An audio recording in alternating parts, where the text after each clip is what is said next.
Give me a minute, ladies and gentlemen. My iPad is trying to be funny.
Alright, sorry, late start, late start.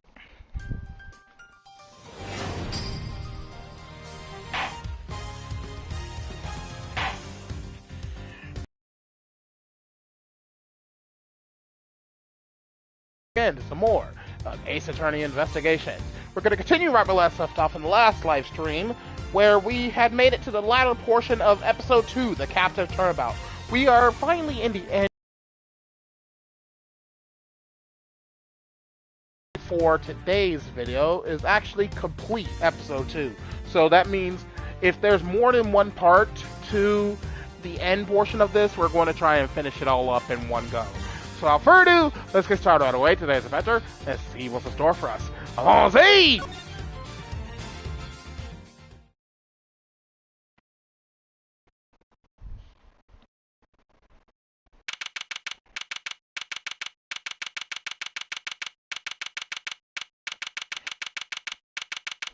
March 28th, 3:02 p.m. Detention Center Visitors Room.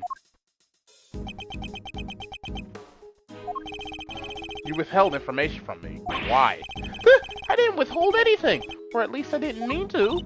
Okay, so you are a member of the very big circus, right? No! I mean, yes, but no! I'm not really a member, I'm still new. That's irrelevant! You're still a member!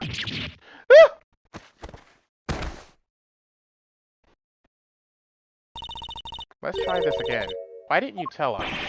Because it would have looked so suspicious. Me being a performer at the circus show, and me being friends with Bronco. I thought if anyone found out, no one would believe I was innocent. Not even you, Kay. I thought I made it clear that I believed in you.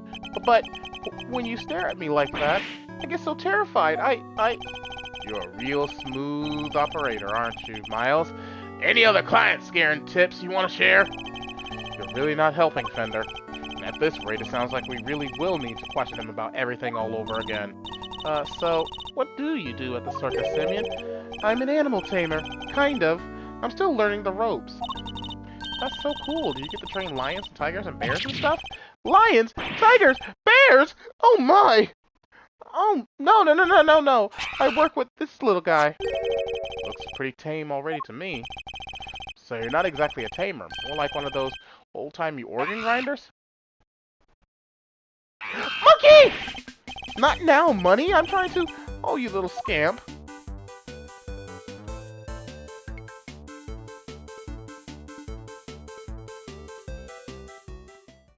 Looks more like he's... Something tells me it's the organ grinder who's being monkeyed around. When we spoke to you before, you said you worked at a company. I was telling the truth. The circus really is a company. We all have titles and everything. The ringmaster's a CEO, and I guess you'd call me a gopher. I even have a line manager. She's head of the animal taming department as part of the showbiz division. She's such an inspiration.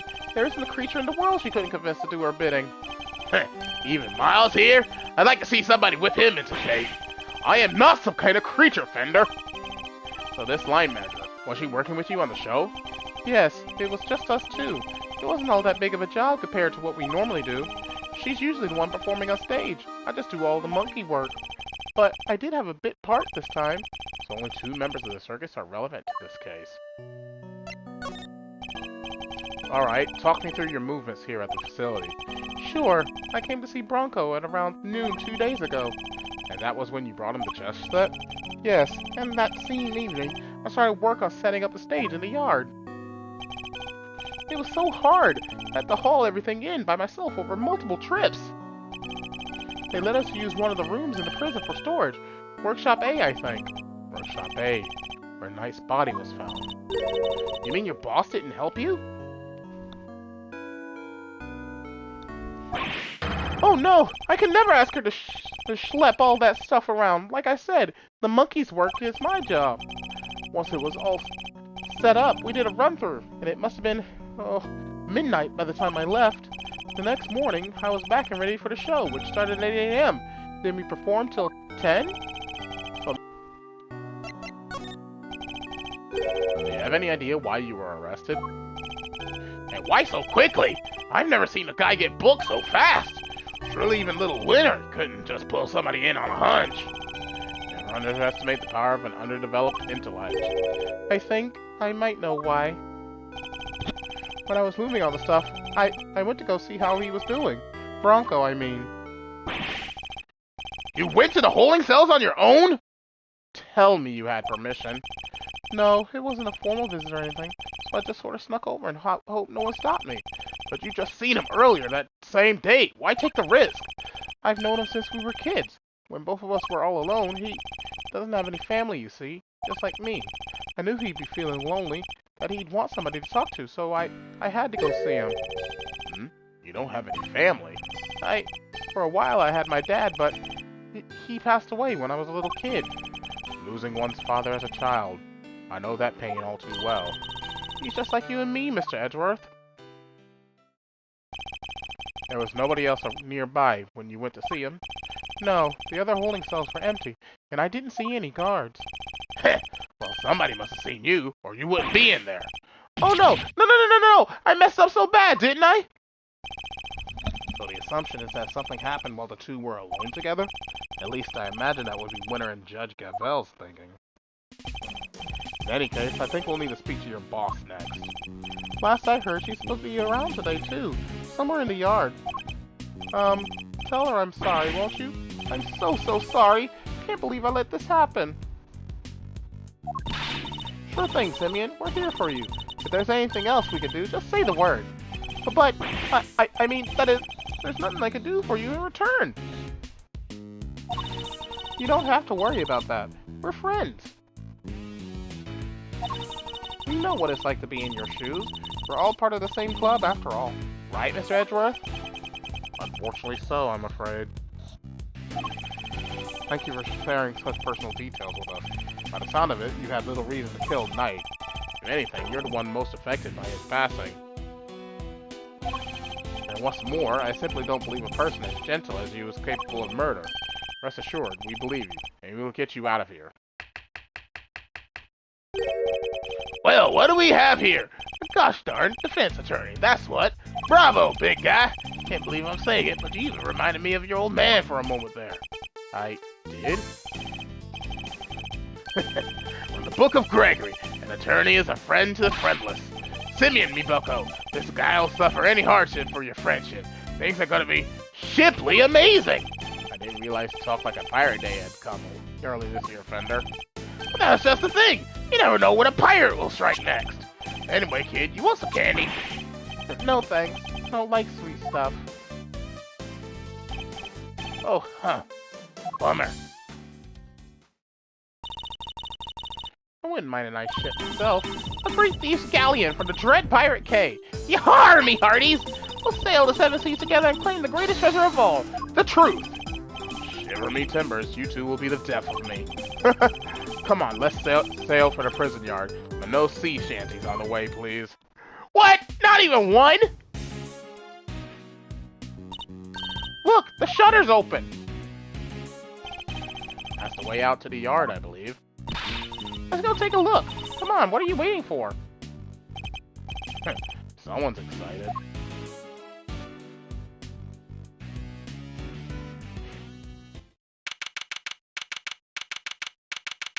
March 28th, 3:37 p.m., prison yard. So this is the famous yard. The circus performance was taking place here just before the body was discovered. Check it out! It's like the backdrop to some epic festival.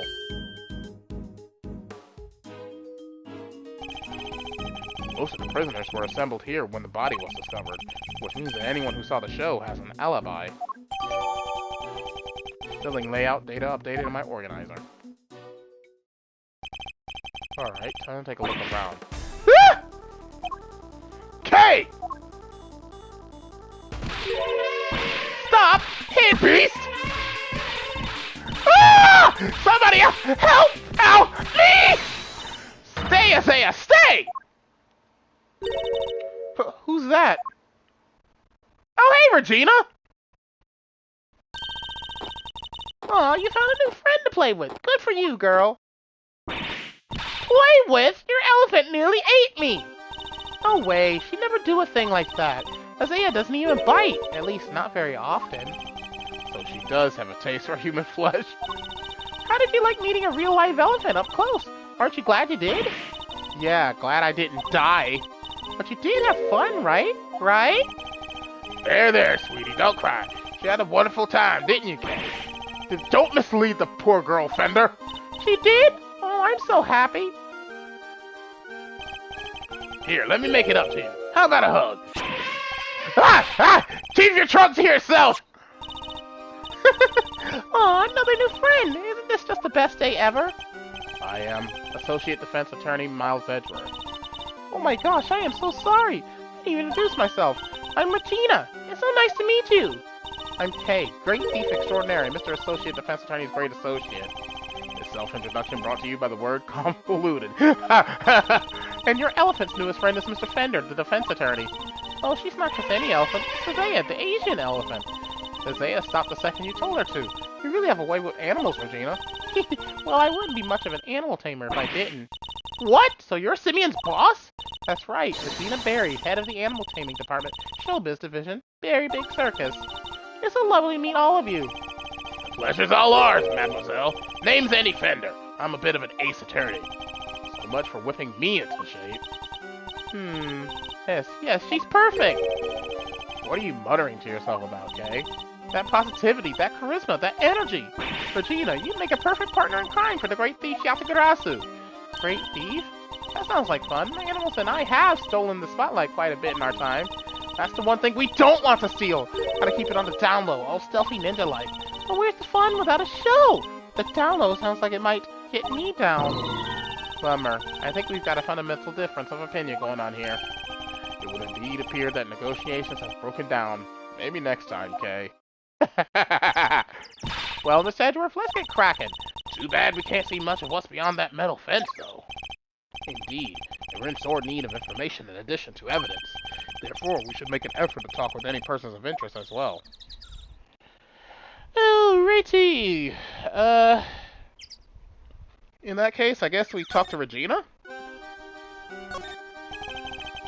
If you're the head of the animal taming department, you must be Mr. Saint's boss. That's right. My dad founded the Very Big Circus, but he passed away. He was murdered. I'm sorry to hear that. But we have a new ringmaster now, and he's made the circus bigger and better than ever. He's such a nice man, and he was a good friend of my dad's, too. Wow, that's great. Lucky you. I know, right? It was his idea to set up departments like animal taming, magic, and ventriloquy. Only animal taming and ventriloquy have more than one person right now. But the Very Big Circus is getting bigger and better day by day. Sounds like you guys are really going places. They're getting on well. I'll leave them to it. Can you tell me about the show? Oh, it's a wonderful thing. It even has a story. And not just any story, it's a love story. Isn't that dreamy? Sounds like a regular riot. So who's the star of the show? Let me guess. You? No, silly. That would be Isaiah. And she falls in love with none other than Regent Tiger. It's a heart-rending saga of forbidden interspecies romance.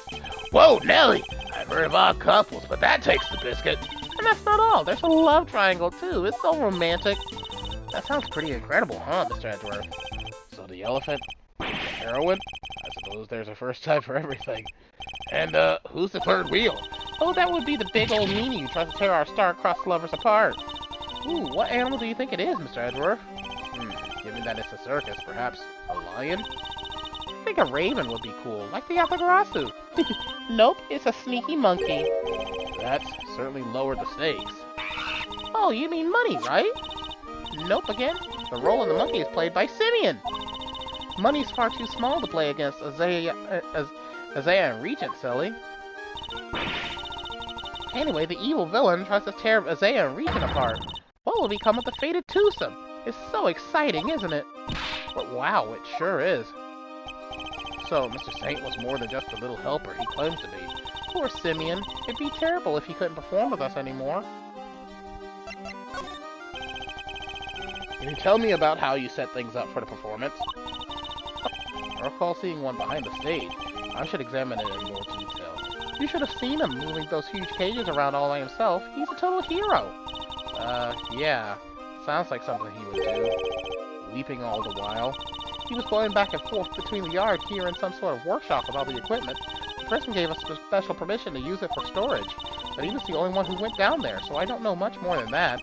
The workshop must be the one where Knight's body was found. I guess this confirms that Mr. Saint was the only performer to have gone to Workshop A.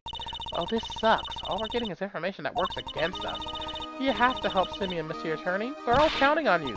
Just leave it to us. He may not look it, but Mr. Edgeworth knows how to get things done. What exactly is he may not look it supposed to mean?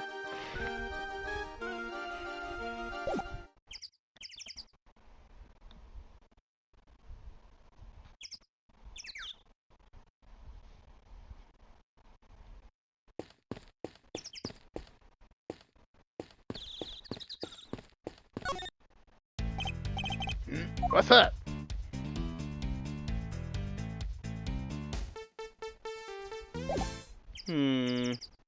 Maybe... Oh, yeah. Danger. High voltage. I never saw one of these in real life. Hey, that must be the fabulous garden outside the warden's office over there. Ah, yes. Warden Guard mentioned being able to see it from her window on the potential center side. Wish this dumb barbed metal fence wasn't in the way, though. I thought it was all one big yard. Given how protected the warden seemed of her little bit of earth, I imagine it's to keep riffraff like us out. There you are!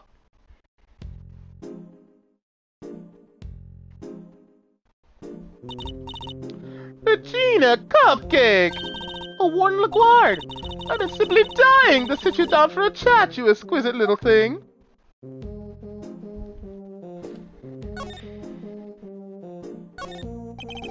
Do you mind if I ask a little bit about the prison? Oh, not at all! This place is my pride and joy, my home. So it was a prison when I first arrived, and it was awful, an utter disgrace. Awful. I suppose you mean the prisoners were unruly. I most certainly do not. They're angels, every one of them, and they always have been. No, it was the ambiance that was awful. I fretted, I brooded, and then it hit me. The animals! If anyone could brighten up the place, it was them. It is nice having them around. Isn't it just? And now look at my fabulous little family. Why, my darling Frankie is the very picture of rehabilitation. Except when he's rifling through dead man's pockets. It's a solid. We have so many success stories among the family, but darling Frankie really is a marvel. He's thrown himself into his vocational training. He's always the first to volunteer for everything. What, and your other model prisoners don't do that? Of course they do, my dear, of course! They're all such tryers, such doers. It's just that Frankie, let's just say he knows what's good for him.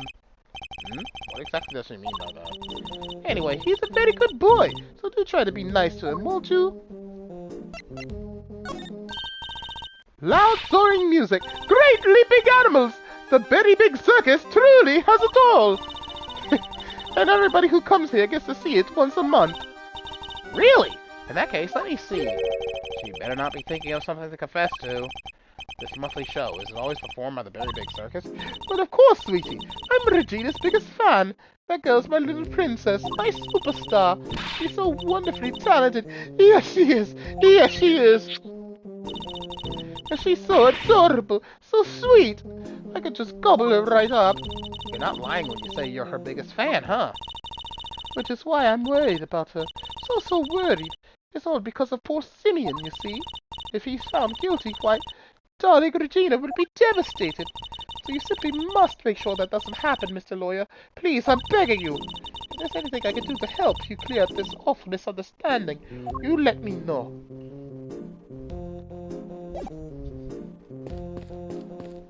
Why are you here? Ah, Mr. Attorney, sir. And how are you today, if you don't mind me asking? Today? I just talked to you earlier, Mr. Solid. Oh, heavens, I do apologize. Ever since I came to call this place home, I've been working on my interpersonal skills, you see. In order to be as annoying as possible?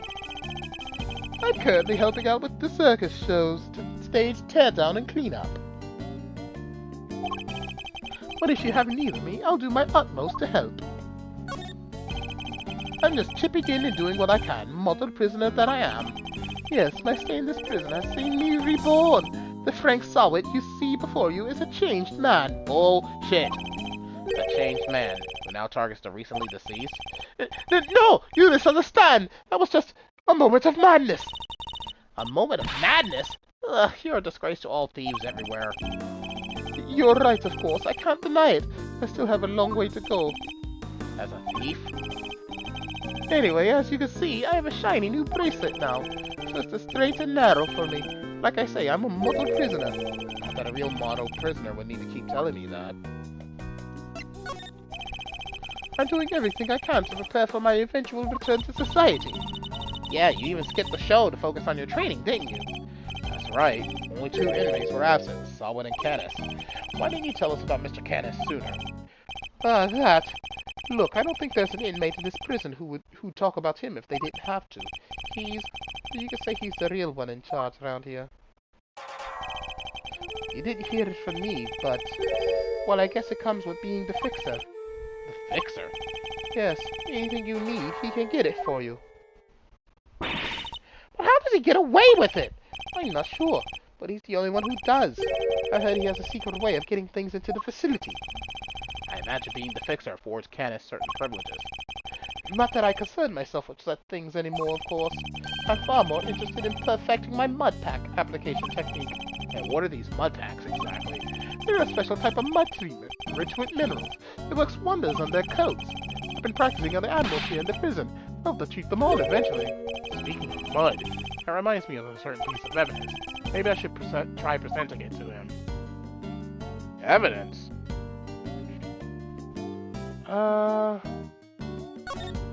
Wouldn't it be his glove? Yeah, the glove. That's the rubber glove I dropped. Would you care to explain why it's so dirty? Oh, of course. That's mud from one of the pet treatments I've been practicing. I was giving one of the animals a mud pack right when the incident happened. I see. Around what time would this have been? Let's see. The show had already started, so around 9 a.m. perhaps? Thing is, the more mud I applied, the more in the zone I got, and the darker the animal's fur became. There's no trance quite like the trance one enters when one started to an animal with thick black mud. The stress of prison might be getting to him. Of course, it's all thanks to the warden that we have access to such wonderful distractions. I am eternally grateful. Truly I am.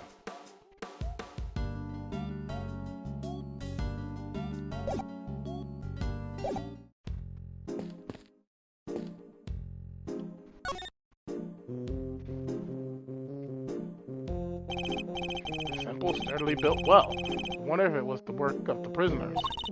Somebody left a bunch of tools lying around. There's a long piece of rope and a pretty heavy looking weight. Let's see, it weighs 30 pounds. Oh, and there's some pulleys too. Okay, can you stop touching everything in sight? Oh, come on, it's not like I was going to take anything. What exactly were they being used for, I wonder?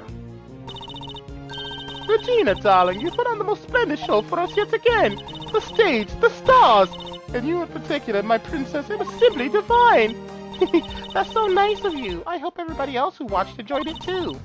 About that, dear, I'm afraid I have something awful to confess. There were some absences, you see. She must mean Candace and Solid. We were 3 members short. Unbelievable, I know. How will you ever forgive me? I'm sorry, but you're saying 3 inmates didn't attend the show? That's right, sweetie. I counted the seats myself. 1, 2, 3 no-shows. I always make sure there are enough seats for everybody. But Mr. Edgeworth, that's not right, is it? Indeed. As far as we were aware, Mr. Candace and Mr. Stallworth were the only ones not present. This doesn't add up. Who is the third missing prisoner, and what were they doing? It seems we need to investigate further. Oh, I was enjoying my chat with dear Regina so much, I almost forgot. I must feed the little one. Little one?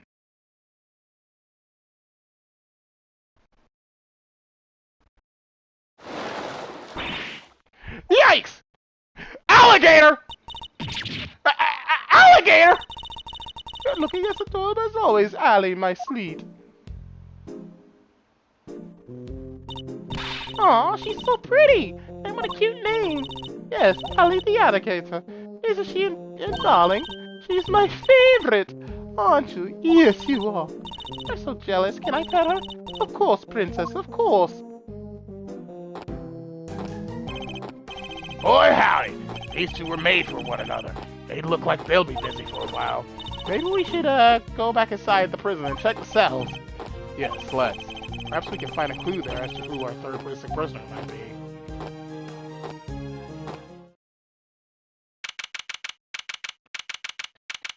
March 28th, 4:02 p.m., prison corridor. Sir! Mr. Edgeworth, sir! Whoa! I finally caught up with you! Detective, you're not needed elsewhere? No, the judge and the kid aren't here yet. Oh, and I got your message. So you searched the victim's cell? Did you manage to turn anything up? We struck gold, sir. Well, blood, anyway. It was right there on the floor. Only in tiny specks, though, but at least it's something. Yeah, it proves that the holding cell was the scene of the crime, right? Not quite. It proves the possibility, but it's not conclusive yet. I thought you'd say that, sir, which is why I ordered some follow-up work. Max, for instance, and analyze the blood and see if it matched the victims. They're on it as we speak. Nice work, Gummy. You thought of everything. Detective, I must say, I'm impressed. Did you hit your head or something? Gee, don't look so surprised, sir. Let's hope things continue to go in our favor. Alrighty, well, that's proof that the murder happened in the detention center. And for our next trick, we'll find out how that dog got over there. Don't worry, you can leave that one to me. Until the kid and his chaperone get here, we've got the whole prison to ourselves. Which is why I brought my secret weapons along. Secret weapons? That's right. A few tools of the trade that have helped me bust more than a few cases wide open. Behold, the 7 secret weapons of Dick Gumshoe, an ace detective extraordinaire. Well, I don't know about you, crazy cats, but I'm sold. Miles? Very well, detective. We'll try using your secret weapons. You got it, sir. Let me run you through the list. Secret weapon number 1, my trusty old metal detector. If it's made of steel, silver, or scrap, this little guy right here will find it. So, it detects metal. Very good, detective. Next up, secret weapon number 2. Missile, everyone's favorite crime-fighting canine. He can track pretty much any scent you put in front of him, especially food. He sure is a lot cuter than Mr. Canis's dog. And now for secret weapon number 3. Where'd I put it? Aha! Am I one snapper short of a school, or is that a fishing rod? Don't tell me we're going fishing for clues. No. I mean, I just happen to have it with me, is all. I see. Well, onwards and upwards, Detective. Let's see what else you have. That's all she wrote, sir. Dummy! You're 4 secret weapons short of your so-called 7, and one of them was a fishing rod. Sorry, but that's all for today, okay? I'll, show you the rest next time. Why do you think I call them secret? Guy can't just go sharing everything at once, that's crazy. In that case, then I suppose the 3 you've deigned to reveal to us will have to do for now. Alright, which one do you want to try, sir?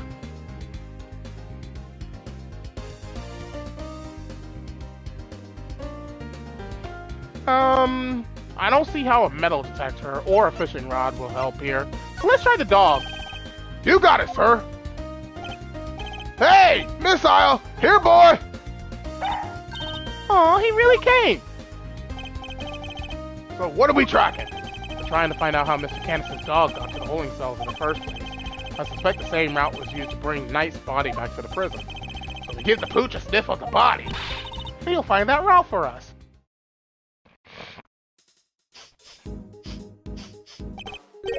Does anyone else smell something sweet? All I smell is the odor of blood. It's faint, sir, but it's there. Almost like cake, maybe? Why would the body smell of cake? Okay, Missile, get a noseful. Here we go! Follow that dog! That's the way to... He's headed for maximum security! Uh-oh, he's going in. We'll just have to follow after him.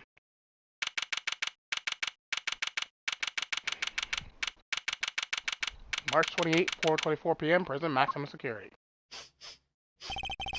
This is Canis's cell. The man himself is absent, it seems. Is he meeting with someone in the visitor's room? Do you think Missile's onto something? Shh! Looks like maybe he is. Is there something here? Let's get stupid, Mr. Edgeworth.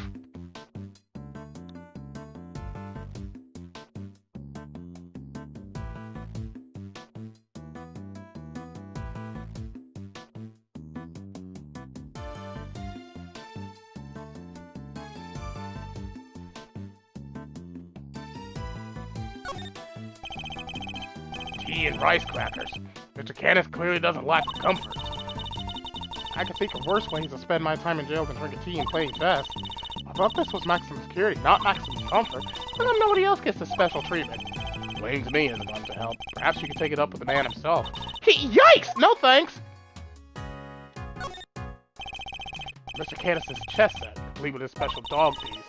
That's not a chess set, that's a whole chess table with legs! Looks like it might be worth something too. It's not inconceivable, some of them are. This is quite a nice one. I never would have pegged Mr. Canis as a chess fan, though.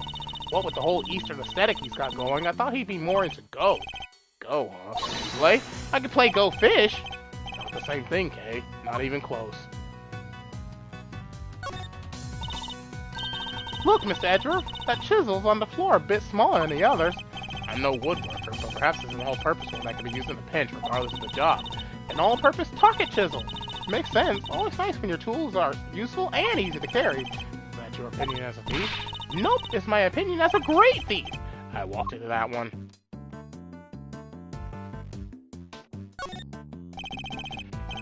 Mr. Canis's chisels. Every one a potential murder weapon. That reminds me of something. The furrows in your brow. When you frown, it looks like somebody took a chisel to your forehead. I have no idea what you mean. See, they're so deep. Don't tell me you don't see it, Mr. Wood Carving Face. Have you quite finished? What's the matter, boy? Wait, is this cake what you were after? Whoa, Talon Boy, stop that! No, you can't have it! Dogs can't eat chocolate, you know that! If you won't behave, I'll just have to eat it myself! Not bad. That's some real outside the chocolate box thinking there. Not sure everybody agrees, though. Gummy! I wanted some! Was it poisoned? Daring you both to assume the food in the prison is safe to eat. Well, daring or dumb. So anyway, looks like it really was cake Missile was tracking.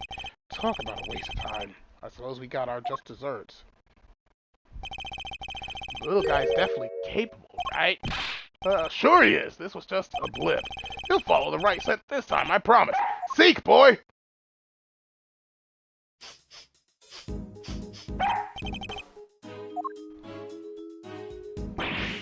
Ooh, I think he's onto something.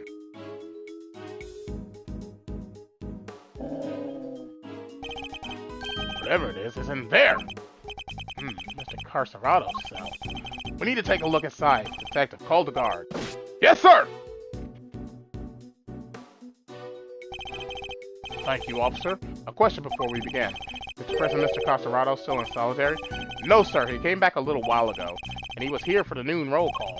Guess he must be on work duty someplace. I see. Now, if you would be so kind as to open its cell.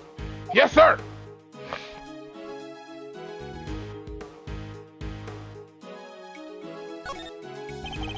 His punching bag has certainly seen some use.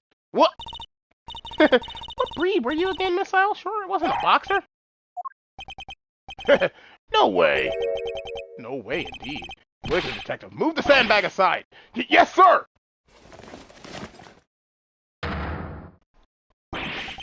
A hole! This be... Whoa there! Wait, Missile! I'm going in too. Wait! Stop! Sir, I'll go get her! Ooh, that's tight. Should have eaten that cake! He's gone! I'm not going in there. Guess we'll just have to wait.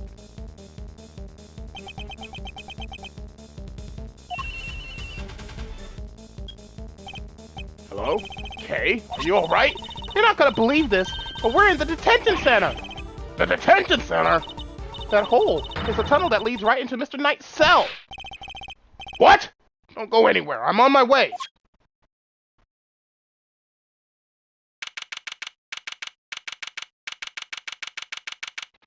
March 28, 5:04 p.m., Detention Center, holding cell. Kay! Hey there, Mr. Edgeworth. Guess you could say we made a breakthrough. Quite. At least they came out unscathed, I think. Take me a sip of water!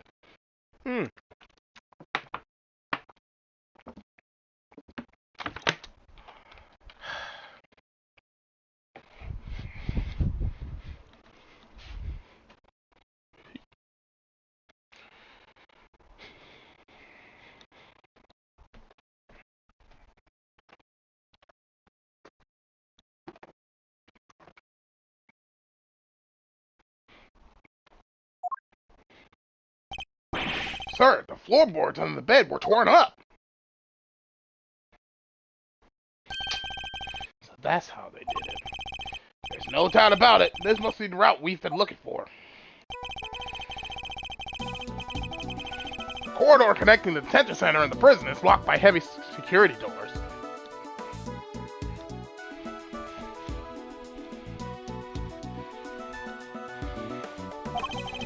With the help of this tunnel, they could be circumvented. It was a sweet scent that started this whole search. Could it be that the scent was in fact coming from Knight's body after all? Incidentally, Knight's body was covered in dirt. Dirt that might have come from being dragged through this tunnel. Kay, what was it like down there? Well, it was pitch black, so I couldn't see a whole lot. Luckily, my camera has a flash, so I took some pictures. Let's see what you've captured. Look at that! Spoons, a fork. Guess these were for digging the tunnel. And aside, are those footprints? Paw prints, even. From a dog, perhaps? A photo of the tunnel between the prison and the detention center. It seems to depict the paw prints of a dog. This is a vital piece of evidence. However, it begs something of a question. It does? Mr. Carcerado has certainly been making use of this tunnel, which means... Detective, we need to find out where Mr. Carcerado is immediately, if my suspicions are correct. Huh? Ah, nuts! The guards were alerted and they began searching for Mr. Carcerado right away, but after a thorough investigation of both the prison and the detention center, He was nowhere to be found. March 28, 5:34 p.m. Detention Center, corridor. Well, have the police been notified? Yes, ma'am! We just finished liaising with them a minute ago. They set up a cordon around the entire facility. Good. The first blemish on a prison's spotless reputation is always the ugliest. It won't happen again, ma'am! A rather different Warden LaGuardia to the one we've seen so far. Mr. Edgeworth, was it? I really can't thank you enough for finding that tunnel, darling. Sadly, it may have been too little too late. It seems he might have already left the building. I say that's unlikely, Warden. After all, there's a security gate at the exit to the detention center. You're not suggesting he simply walked through it. What's to say there was only the one tunnel, sweetie? I suppose that's true. Well, whatever the case, this is no time to be standing around chit-chatting. Mr. Edgeworth, would you mind continuing your investigation? It would be my pleasure. And you three can get back to your posts. Yes, ma'am! Detective, results of the blood test just came back from the lab. Thanks, pal! Let's see what they have to tell us about the blood found in Knight's cell. What does it say, Mr. Edgeworth? They've identified the blood, and it's Knight's.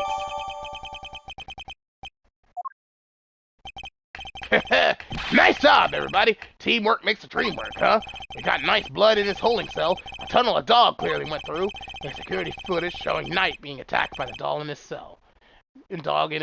Case closed! We have all the evidence we need. Let's see what Mr. Canis has to say for himself. Canis? Oh, darlings, are you sure? Do be careful around him, won't you?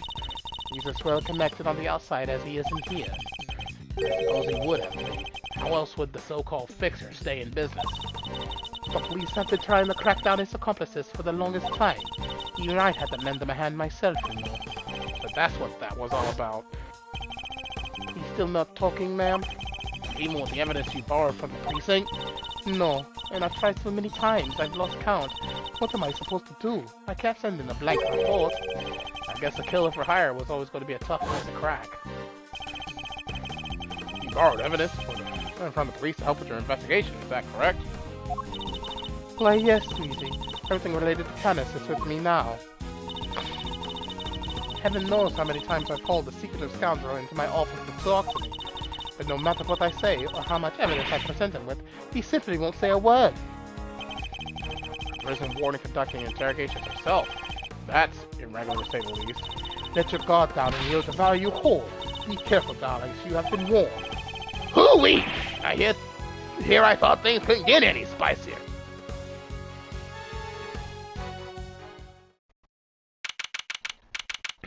Oh, crap. Why are these two here? March 28, 5:55 p.m. Prison maximum security. Judge Gabelle, I didn't expect to find you here. We have been conducting inquiries, which, given that we are in charge of the investigation, is hardly strange. What is strange that you are still here, Mr. Edgeworth. I gave you a warning, did I not? I told you that your badge was at risk should our paths cross again, and yet, here you are. I am sorry that you thought that I might be so easily discouraged, Your Honor. I am not about to let the truth slip from my grasp, no matter what you or the committee might say. I am here to present a certain someone with evidence that you yourselves should have uncovered. You have more business with me, I take it, Mr. Edgeworth. I do. I promised I would be back to prove that you were the killer, and here I am. This should be amusing. Very well, whenever you Objection! Not so fast. We have some truths of our own to share. First-rate deductions, in fact. Indeed, we are now more certain than ever that Simeon Saint was the murderer, and that only he could have moved Mr. Knight from his holding cell to the prison proper. We shall prove this to you beyond a shadow of a doubt.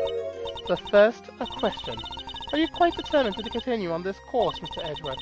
Should you fail to rebut our deductions, there will be no going back. Your very career hangs in the balance. What? You mean you'll take his badge if you don't like how this goes? That's intimidation! Not at all. If anything, I am showing him mercy. This is not Mr. Edgeworth's case. It never was. And I am under no obligation to hear him out, if he is prepared to accept the potential ramifications of his actions. I will allow him one last chance. Well, are you truly willing to take the risk to put your beloved badge on the line? Mr. Edgeworth! Sir! I accept your terms. I am confident of my reasoning. And what's more, I am representing the firm of Edgeworth and Company, and I do not intend to besmirch its name. My duty will be done, and I will not be intimidated. Very well. Let us see whether you are brave or simply reckless. By the power vested in me by the almighty goddess of justice, let this judgment commence. Eustace, if you will allow me. Fine by me. He's all yours, Gavel. How Knight wound up in the prison proper. You are aware of the incident involving Mr. Knight the day before yesterday, I assume. He assaulted an innocent guard and stole his keys. Later, in the middle of moving a large animal cage, Mr. Saint stopped by Mr. Knight's cell for a little visit. That's when Mr. Knight stole out of his cell using the keys he'd stolen. He slipped into the cage, and there he hid as he was wheeled to one of the prison workshops. It figured she was going to bring up Mr. Saint going to Knight's cell. Yesterday, after you so kindly made us aware of the security camera footage, we decided to take a look at it ourselves. Perhaps you would like to see what we found? This is a still from the footage we received. Mr. Saint speaking with Knight at his cell. Correct. You will also note that he has positioned the cage in such a way as to obscure the camera's view. It is this blind spot that Mr. Knight exploited in order to enter the cage and detect it. A sound deduction based on what can be observed, wouldn't you say? A blind spot, which means that the camera wouldn't have been able to capture the moment Knight entered the cage if he did at all. It was still possible that he didn't actually leave his cell at this point. I don't get it. Why would Mr. Knight want to hide in the cage? There's really only one possibility. He intended to escape. A prison break! That's so cool! Mr. Carcerado, Mr. Knight, everybody's doing it. I have to step up my game. Okay, now is really not the time. Carcerado's escape is no laughing matter. It is my belief that Mr. Saint helped Mr. Knight with his escape attempt. That is to say, he was his accomplice. Wow, go Simeon! That wasn't a compliment! I understand that the cage was briefly taken to one of the workshops. I imagine that had things gone to plan, Mr. Knight would have remained in the cage until after the show, and then removed from the premises along with the rest of the circus's equipment. Unfortunately for Mr. Knight, Mr. Saint had other ideas. He killed his friend in cold blood. Judge Gavel's argument seems reasonable, but there must be a fault in our logic somewhere, and I'm going to find it.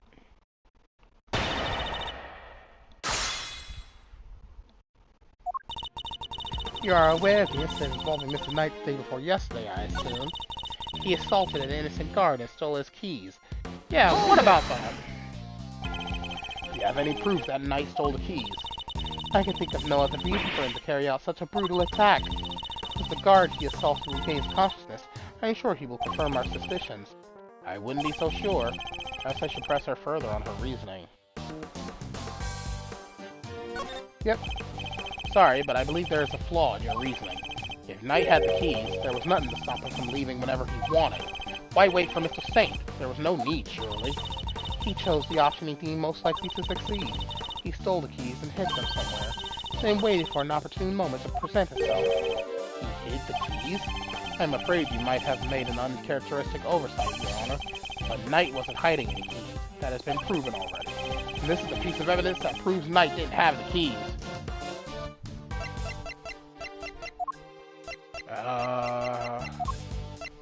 Right, here! Take that! Since you know about the incident, I assume you must already know this, but after the assault, the guards searched both Knight and his cell, and no keys were found. And if the whereabouts of the keys cannot be proven, then neither can your theory! I have considered the matter of the missing keys, and I do not think it is such an issue. I still believe you had them. After all, the guards only stated that they were unable to locate them. And this is because they were cleverly hidden inside the pocket chest set. Nice chest set. The same set in which the murder weapon was also allegedly hidden. Was it? I can't help but wonder about that. What? But you're the one who proposed it! Actually, if you recall, that was Eustace's assertion.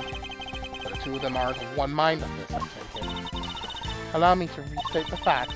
Mr. Knight hid the keys he stole from the guard inside his chest bag. When Mr. Saint came to see him, Mr. Knight used the keys to open his cell and climbed inside the cage. He was then moved from his holding cell to that workshop in the prison proper, all with the help of his friend and accomplice. Had things gone according to plan, he would have been taken out of the facility after the show. But they did not. Instead, his accomplice murdered him while the show was taking place in the yard. Objection! But Mr. Saint was a part of that performance! How would he even have had time to commit the murder? How indeed. Allow me to explain. As you know, many stage performances follow a set narrative. Yesterday's show was one such example. She's done her homework, I see. The suspect played the role of the antagonist opposite the elephantine heroine of the show. In the latter part of the performance, the heroine's love prevails, and the villain is defeated. This victory is depicted in a very unique manner, whereby the villain is sent flying for the stage by the heroine. He's sent flying by the elephant? Isn't that dangerous? Having been ejected from the stage in this manner, the villain no longer appears in the performance. In other words, the suspect did not appear on stage for a period of approximately 15 minutes. You're saying the crime took place during that time? Yes, I'm afraid so. After all, it's more than a sufficient window, wouldn't you say? Committing the crime and returning to the stage in that short 15-minute window is only possible, assuming that the murder took place in the prison proper. But in fact, Your Honor, the real scene of the crime was Knight's cell. I seem to remember telling you that I would not accept that part of the security footage as evidence. And you won't have to. I have proof of a different kind. Very well. Would you be so good as to present it? What proof do you have that the murder took place in the victim's holding cell?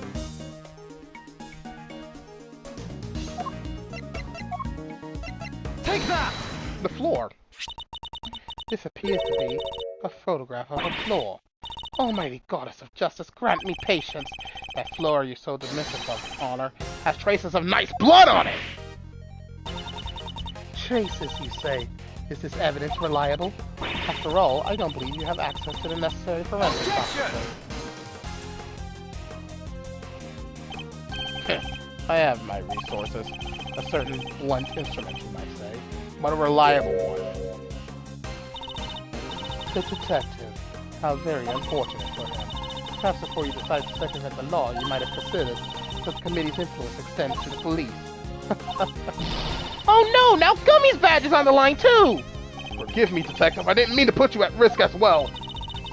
I will enter the fact that Mr. Knight's blood was found in the holding cell into evidence. However... Objection! Bad luck, idiots! You're really on the edge now, Mr. Worthless. Mr. Winner. I had forgotten you were there. It was nice while it lasted. I just butted in to tell you. Your entire argument is one big inconsistency. You showed us camera footage of a dog killing Mr. Knight in his cell. Are you saying the mutt also wiped the blood up before it left the scene?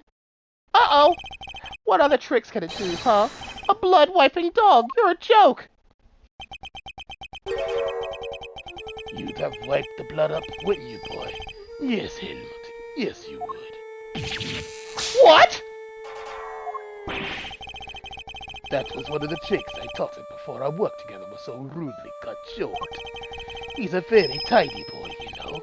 Never misses a drop. It wouldn't do to leave any evidence, after all. Well, you got shut down! Saved. By an assassin of all people. Jeez Louise, you could have just taught the little guy to shake hands! Oh, he does that marvelously too. Although the way I taught him to do it is somewhat unorthodox. First, he bites down hard on the victim's hand. Then, la la la la la la la, I'm not listening! I see. Very well then, Mr. Edgeworth. It seems you may have gathered some evidence worth considering. Objection! Against much Wait! I'm not done yet! I've just thought of something else. Overruled. Hoo boy! Somebody's taking no prisoners. Eustace, would you be so kind as to allow me? All yours, Gavel. Well, do you accept the truth now? The crime took place in Knight's holding cell, and the assassin's dog was the killer. Overruled. My position is the same as it was yesterday. Until you can explain how the dog moved between the prison and the detention center, I cannot accept your theory into evidence. Hold it! I thought you might say that, which is why I'd like to show you something else. This piece of evidence shows how the dog could freely travel between the prison and the detention center.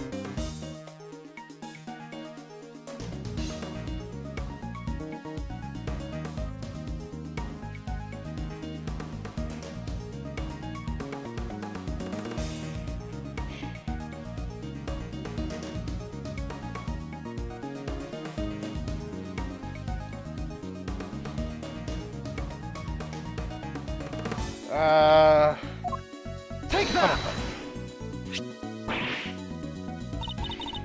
This is... It's a secret passageway. It runs beneath the prison. What? That's a secret passageway! It was dug by one Mr. Rocco Carcerado, Escapees. It leads from this prison cell to a certain holding cell in the detention center. Yes, the very one where the victim was being held. Well, this is certainly a surprise. To think it was beneath our feet this entire time! Mr. Canis, you knew of this tunnel, didn't you? Because it was the same tunnel that was used to carry out the murder.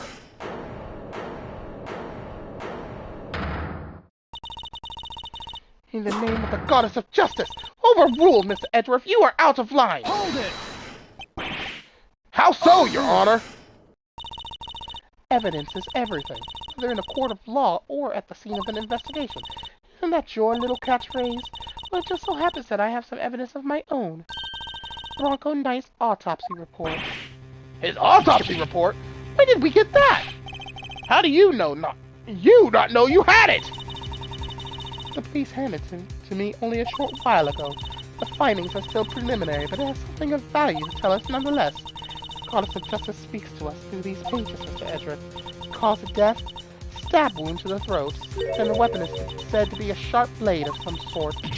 It seems the victim was stabbed repeatedly in the same spot, resulting in an ugly wound. As such, the police have yet to identify the exact shape of the weapon, but its overall nature seems to be beyond question. It is a bladed metal instrument. In light of this evidence, do you truly wish to continue with your flight of fancy? Or will you now claim that the dog used a knife instead? But that's impossible! That will be all. This court is adjourned.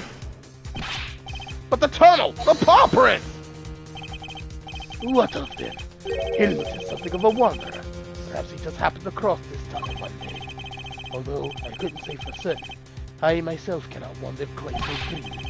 That would be quite a coincidence, but I can't prove it's not the case either. She sure knows how to keep a secret, huh? Kinda wish she'd kicked us in the teeth a little earlier with that. She was fading, waiting for the perfect moment to crush me with that autopsy report. And I fell for it. Hook, line, and sinker! You are lead attorney for the defense, correct, Mr. Fender? This is the interim autopsy report in question. I do apologize for the delay. Yeah, no sweat. Thanks for hooking us up. Yep, this all checks out. Yep. Mr. Fender, a handshake is not necessary when receiving official court documents, you know. But please feel free to let go of my hand. It's not a holy relic after all. I was just trying to be friendly, Your Honor. Had you lingered a moment longer, the goddess of justice would have spoken to you through my gavel. Alright, I got it! Nice work, gavel! Just like we planned it! I did only as you instructed, Eustace, but thank you. This report came from the police. I have no choice but to accept its legitimacy. But if the dog didn't kill Knight, then that takes Canis out of the running. The goddess of justice speaks to me, Mr. Edgeworth, and she is merciful. She tells me that you might yet keep your badge if you will finally abandon this fruitless quest. What's our move, sir? I think she really means it this time. What do you think, detective? My answer remains the same, Judge Gavel. I will see my duty done, and I will not be intimidated. Even with how things stand, you still refuse to concede. This may very well be your last chance. Your badge hangs by a thread. Then let it fall if it must. I have something far more important to to protect us, an associate attorney. My client. The goddess of justice is no doubt saddened by your refusal to accept yet another offer of mercy. Attaboy, Miles. That's what I'd like to see. Looks like the defense never rests. It's really starting to mean something to you. Credit to your old man, though. He's the one who said it first. My father? Max, I could swear I saw Gregory's spirit in you for a second there. You said that you changed since your days at Von Karma's shadow. I didn't believe you at first, but I'm starting to. Thank you, Fender. Alright, kids. This is where the rubber really hits the road. Put your thinking caps on. It's make or break time. If it's true that Knight was off with a bladed weapon, does our whole case really fall apart? A bladed weapon? Of course! There were 5 chisels in Candace's cell when we last looked. A former assassin certainly wouldn't struggle to commit murder with a tool like that. In which case, the weapon that killed Knight was... Have you quite finished? You'll be in your position to proceed. Evidence is everything. It may well be my little catchphrase, but it's also true. So the murder weapon was a sharp blade? Then where is it? The guards didn't find it. Why can't you let this go? So what if they didn't find it? What are you driving at? What if I were to tell you that I now know what the real murder weapon was? It was right under our noses the whole time. Indeed. It was one of Mr. Candace's chisels! What? Overruled. I would advise you to stop bombarding us with your irresponsible, half-baked theories, Mr. Edgeworth. You have repeatedly insisted that Mr. Knight was killed in his cell by a dog. I simply go where the evidence takes me, both in the courtroom and at the scene of a crime. If the murder weapon was in fact a chisel, then yes, the murderer could not have been the dog. But that begs the question of what exactly it was we saw on the security footage. Oh yeah, the security footage. How do you explain that, Mr. Smarty Pants? An excellent question. The footage shows the dog jumping on somebody. Mr. Candace's dog jumping at Knight. The dog attacked Knight, but he didn't kill the man. He did. No, Knight was merely knocked out. The dog didn't drag a corpse to the tunnel. He dragged an alive but unconscious Knight. The real killer was the dog's master. Oh, I get it. By bringing Knight here, Mr. Candace could finish the job. But he could definitely use one of his chisels to do it. Correct. You, butted harm of Candace! You're the only one who could have done it! Objection! Hey, Mr. Edgeworth, ever get this on your report card? Refuses to listen, must learn to respect others. You're asking me or confessing to what's on yours? We already searched Mr. Candace's cell from top to bottom. Right, Gavel? Yes, we even inspected his chisels, all 4 of them. There wasn't a single speck of blood. Why, thank you, Your Honor. You've just confirmed my theory. I have? What exactly do you mean? Last time we were here, there were 5 chisels, not 4. Oh yeah, I remember counting them. Definitely 5! And the one that's missing is the small one. The one we thought might be a pocket chisel. Mr. Candace, where did you hide that chisel? A pocket chisel. And what use must I have for such a thing? I'm barely allowed to leave my cell. In which case, we shouldn't have had the chance to dispose of the weapon. You dug your own grave, Mr. Candace. You seem to have an idea where this missing chisel might be, Mr. Edgeworth. Would you enlighten us? For a man who can't leave the cell of his own volition, Candace could only have hidden the chisel here. It's in his cell! It's with him! Mr. Candace is still a prisoner, despite the comfort he enjoys. He is rarely allowed out of his cell. He could have given the chisel to his dog to leave somewhere. That would have been far from ideal. He would have no way of guaranteeing where it might end up. Intriguing. Do go on, Mr. Edgeworth. Furthermore, this room is the one place where a bladed instrument wouldn't raise an eyebrow. 4 chisels, 5 chisels, who's counting? A fact he took full advantage of. Ah, the old keep the incriminating evidence close routine. Classic. But I looked! I searched the whole cell myself! And there's just nowhere he could have hidden it! I am certain that the murder weapon is here, and that the reason why no one has found it yet is because it was hidden in such an ingenious manner. Do enlighten us, Mr. Edgeworth. What was my ingenious plan? Think, Miles. There must be a hiding spot he could make use of. Think about when you came here previously. What are you missing? He's not showing us out permanently, right? Let's get out of here! Come on!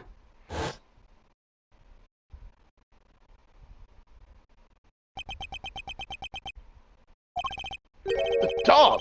He hasn't made a sound today. When we were here before, he barked and growled repeatedly.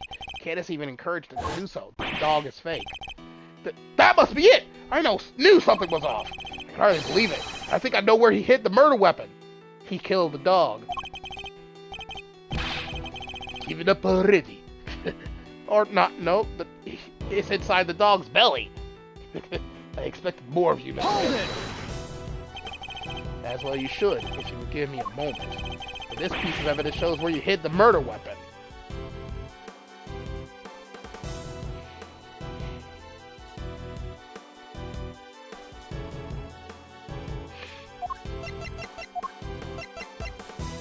Take that! Your dog. He seems unusually quiet today. Oh yeah, unlike last time when... Mr. Canis, if you'll be so kind as to open Helmet's mouth. Oh, come now. He isn't bugged because he is a well-behaved boy. I had to order him the last time. Then order him again! This instant! It's not like we're asking for the world, Mr. Canis. Or do you have something to hide? If you insist. Come on, Helmut. Open up. And there we have it. A chisel that small was easy enough for a dog to... What? A chisel in the dog? Why is there a chisel in the dog? I thought he'd been strangely quiet. I guess his brain has finally caught up. Eustace, why don't you be a good boy and call forensics? Tell them it's urgent. Okay.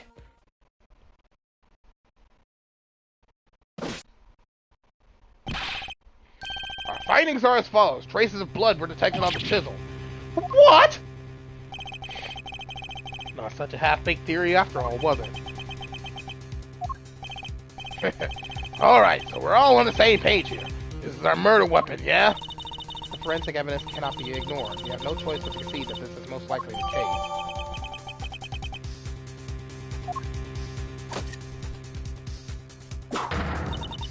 Mr. Canis, in light of the discovery of the murder weapon, the court demands that you explain yourself. We found the route your dog took to the holding cells, and now we have the chisel. How do you propose to talk your way out of this one? You never fail to entertain, Mr. Edgeworth. But why does he always laugh like that, even when it's not funny? Poor Helmut. How could they suspect us? You leave me little choice. I shall simply have to share with you the truth. I did not kill anyone. I've grown tired of killing. Something's not right. Why is he so calm? Very well. The court will hear Mr. Canis' testimony. If you will be so kind. Gladly.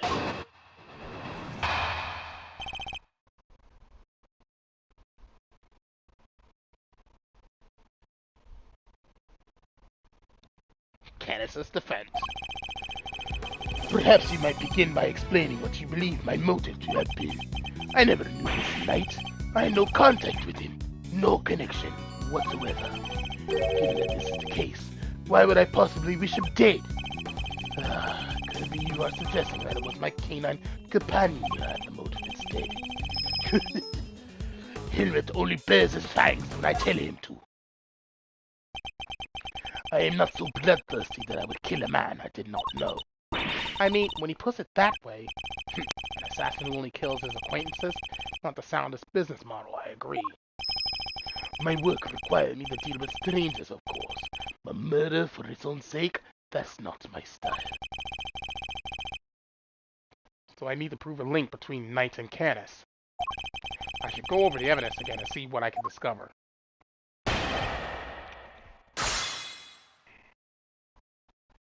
Well, that one's easy. Perhaps you might begin by explaining what you believe my motive to have been. I never knew this knight. I had no contact with him. No connection whatsoever. That is bullshit. Because that chess diagram that we got shows that you were playing games with him.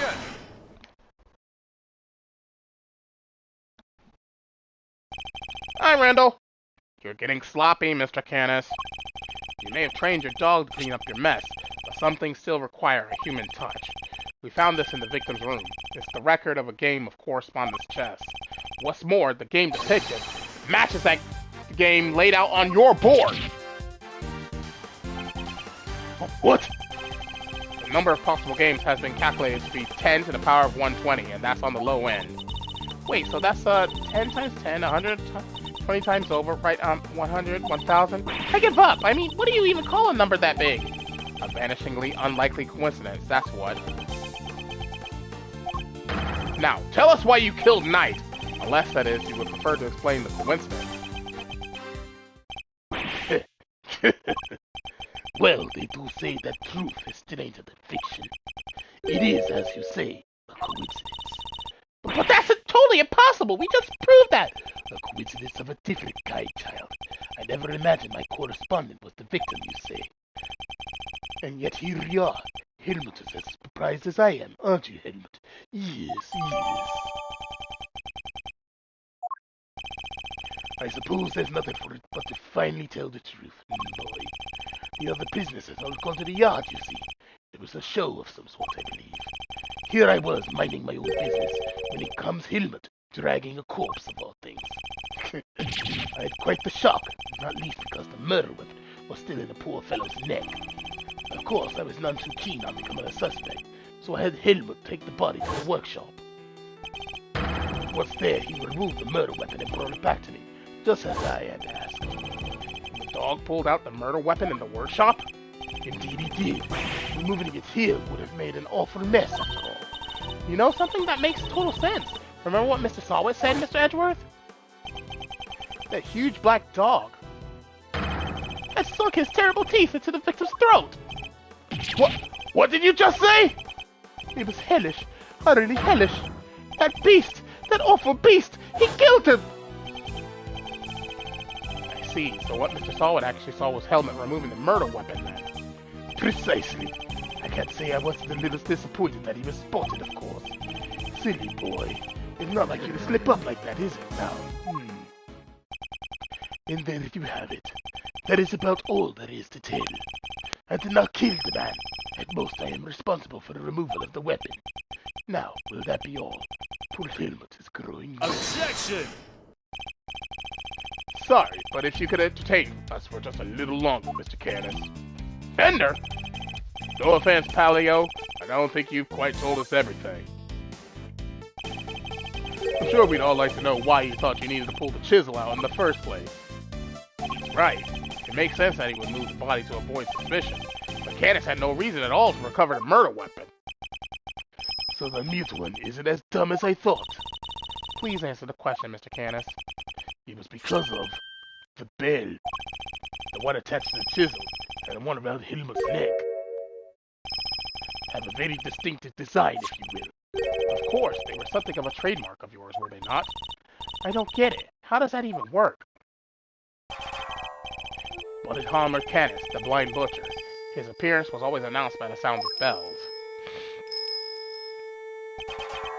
The last sound his victims would ever hear.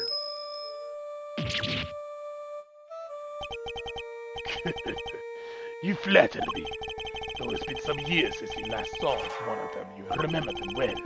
Your knife and its attached bell were one of the pieces of evidence seized in our case against you. Yes, it was but one of my bells. One of only two in existence. Just two? Two, and only two. One for my knife, and one for my beloved Helmut. Exquisitely crafted. Utterly unique. My ears are my guide, after all. I must be able to use my tools. Precisely. Of course, as you said, the knife has long since been taken from me. When Helmut brought the body to my cell, I was rather surprised to hear a familiar sound. At first, I was sure that my knife had been used to do the deed. No, a chisel. An ordinary chisel. It's certainly no assassin's blade. Nonetheless, the bell would have suggested my involvement. Compounding the matter is the fact that I am the only person in this prison permitted to use such tools. It's clear that I would become the prime suspect. If so, the chisel had to be removed. Hold it! You still claim that all you did was have the dog move the body? That you had nothing to do with the killing? How could I? I told you, the chisel is not mine. You need not take my word for it, Mr. Edgeworth. Why not have it checked for fingerprints? Useless! Huh? But me? But I don't know how to check for prints. Get forensics! Oh, right! Sure thing! We got him! Fingerprints! They're Mr. Knight's! And Mr. Canis's? Nope, just Mr. Knight's. Oh, and forensics said there's no sign of any prints having been wiped off. Only Knight's fingerprints? This isn't good. Should I get them to check again? Now do you see? I have never so much as touched that chisel. Henry carried it in his mouth. That is all. Therefore, any prints must belong to whoever had it last. Ah! So the murder weapon belongs to the victim? Ooh, that's not helpful.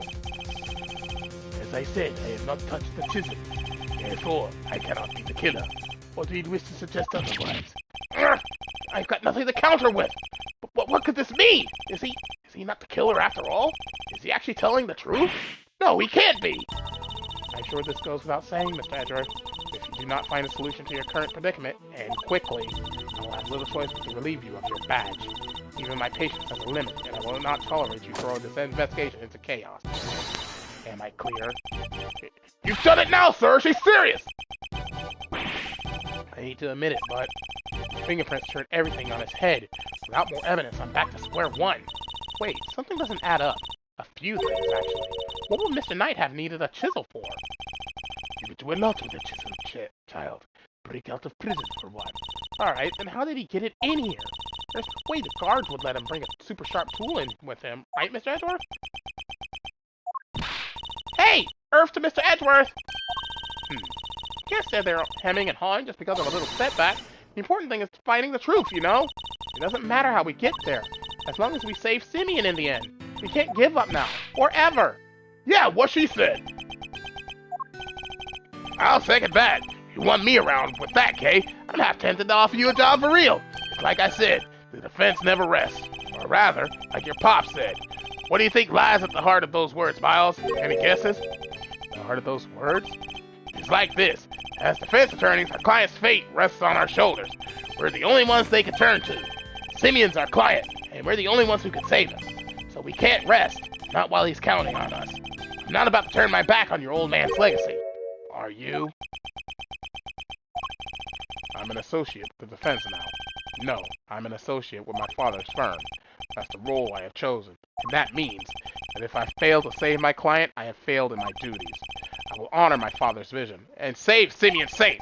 No matter what setbacks I face, I cannot admit defeat. If one path is blocked, I must simply find another. There we go! That's the Miles Edgeworth I know. And let's find that new path forward. We can start by trying to figure out how Mr. Knight brought that chisel into the prison.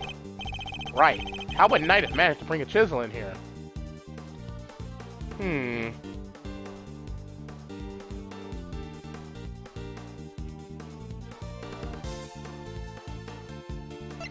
Had to be the pocket chest set, yeah? Usually, it wouldn't be possible to bring a metal object into this facility undetected. Because of the security gates, right? Correct, but we already know that checks at one of the gates haven't been entirely thorough of late. Namely, the gate at the entrance to the detention center. That gate is only used to scan people. Any items they bring into the facility are only subjected to a cursory check. Are you telling me that the chest set wasn't put through the metal detector? It should have been. Alas, it seems the guards have grown a little lax in that regard of late. Knight took advantage of this little oversight and had Mr. Saint bring him the chisel, hidden inside his pocket chest set. That does answer one of our questions, and it suggests that the chisel was indeed Mr. Knight's and not Mr. Canis's. However, we still have one rather pressing problem to address, that of the security footage in which Knight is attacked by a dog. How does one explain it if Mr. Canis was not the culprit? But then, how do you explain his print not being on the murder weapon? This was a real three-piper. The court, too, finds itself wanting for satisfactory explanation. Wait, sir! I think it might be time to show you another one of my secret weapons! Introducing secret weapon number 4, Little V. What sort of name is that, detective? I came up with it myself, sir. Anyway, you could use it to analyze the video footage. An excellent idea. Perhaps then you might finally see that I am telling the truth. Who knows if there's anything to be found, but it has to be worth a try. Alright, want me to talk you through how to use it, sir? Seeing as I'm not exactly familiar with video analysis techniques, perhaps I should hear him out. Sure, why not? If you could run me through its functions, Detective, that would be most appreciated. Yes, sir! So basically, you just gotta do what you always do. Examine anything that catches your eye. And I can examine things with triangle, I see. Next up, see those controls at the bottom of the screen? The panels on the left and right let you rewind or fast forward. Then you can use the middle one to pause. Get used to those and you're golden, sir! It seems I can also press R1 to fast forward or L1 to rewind the footage. And I can press X to pause. When the video's paused, you can go to the previous frame with L1 and the next frame with R1. Or just use the same control panels I showed you earlier. Lastly, I better explain how to zoom in. Just line up the old cursor with the area you want to take a closer look at. And use the panel in the bottom right and little V to do the rest. It's got those two expanding arrows right on it. Can't miss it, sir. Here I can zoom in by pressing square too. By the way, even when you're zoomed in, you can still examine stuff, just like in regular view. Also, you can make use of previous and next frame to get a good look at what's really happening. The only thing you can't do when you're zoomed in is play the footage, so there's that. I see. How do I zoom out again? Just use the panel in the lower right again, sir. See how it's gone from expanding to collapsing arrows on there? That's because you're zoomed in. And that about sums it up. Now let's fire little V up for real. Remember, just examine anything that catches your eye and you'll do fine. The footage of a Knight's holding cell. Other than the victim being attacked by that dog, I can't see what else it might show us. But suppose we're wrong. What else would we be looking at instead? Could the person in the footage be someone other than Knight? And if so, could whatever's attacking them be something else too? I should keep both questions in mind while reviewing the footage. You never know what you're going to see once you start looking at things up close. Check every detail, sir. You'll find something, I'm sure.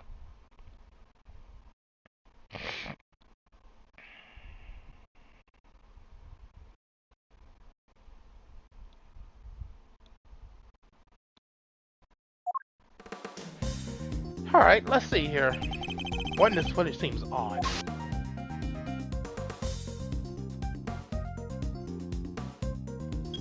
Whoa!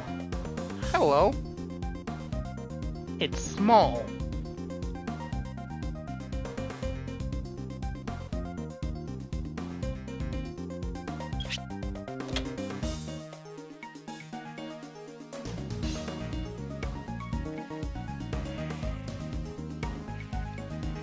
Yeah, that's not a dog. It's a bear. Yeah, that's clearly a bear. Hold on.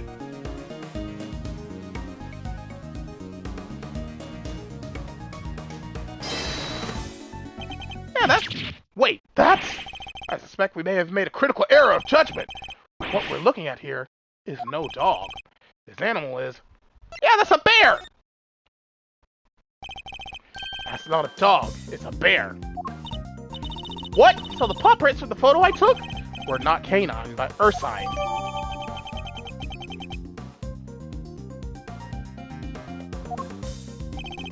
A bear? So could that mean? Yes, I think it could.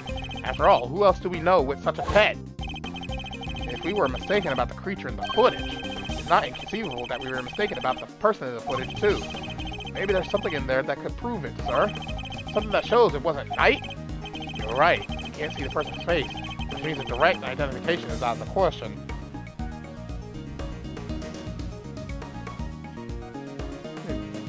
Out of the question. But perhaps there's something that can tell us who they are indirectly. Indirectly? Like the mirror? Yes, it's certainly worth a look. Alright. Say we need to look at the mirror, huh?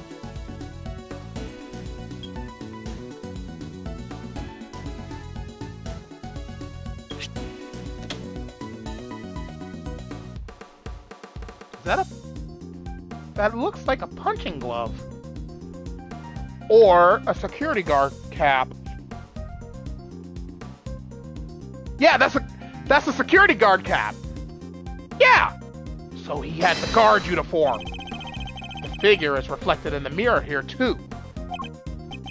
Is that a hat? Say, doesn't that look like the hats the guards wear, sir? Oh, jeez, is that what I think it is? Have there been any reports of one of the animals attacking a guard recently? Not that I've heard of. So this may not be a guard at all, but someone dressed as one. Perhaps this might shed a little light on the matter of the hat. Yeah, there's a guard missing a security guard uniform, yeah?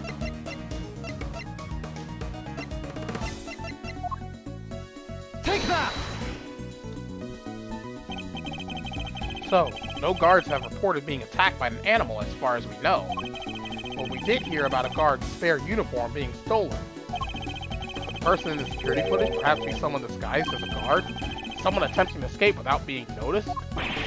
A guard disguise? I guess it might work. Wait, were we just talking about someone? We were indeed. Someone who seems to have successfully made his escape. You'd assume that it was night in the security footage. Well, it was his cell. It's hardly a crazy theory. Perhaps, but now that we know about the hole under the bed, it is no longer the only possibility.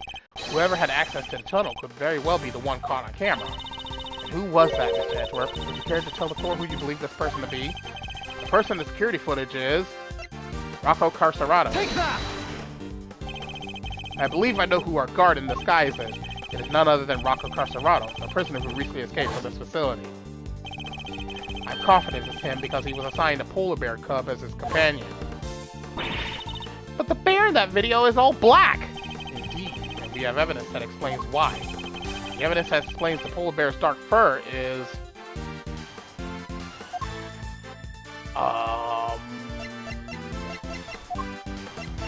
Wouldn't it be... this glove?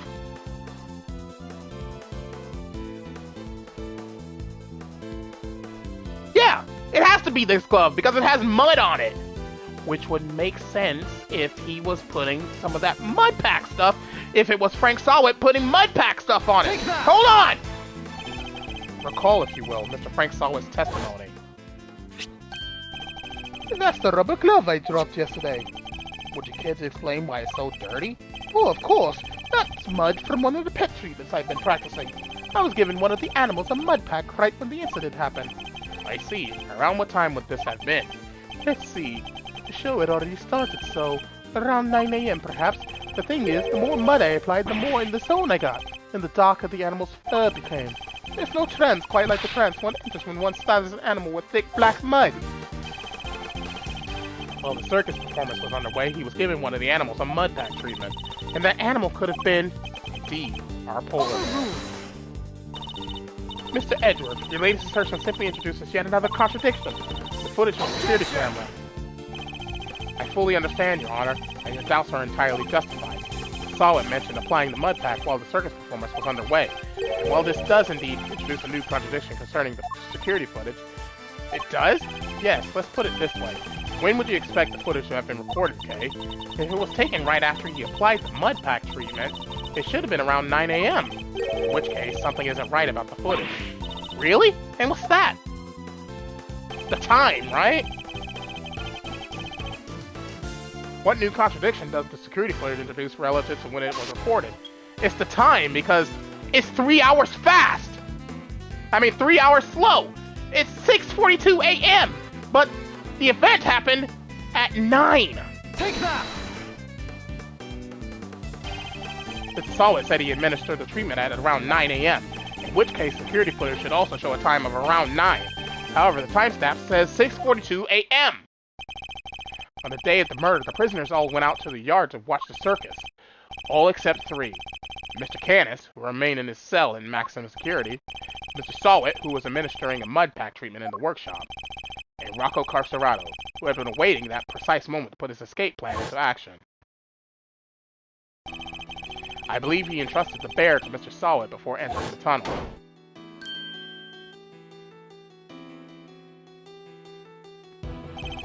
And the bear just slipped out of Mr. Sawit's grasp to run after his human.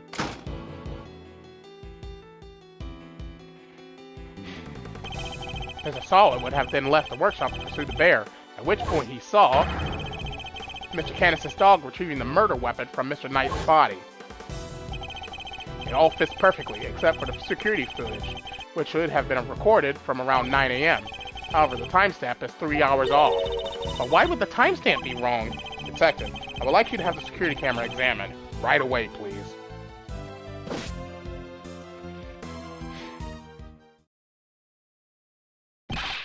I'm back, sir! I just talked to the guards and...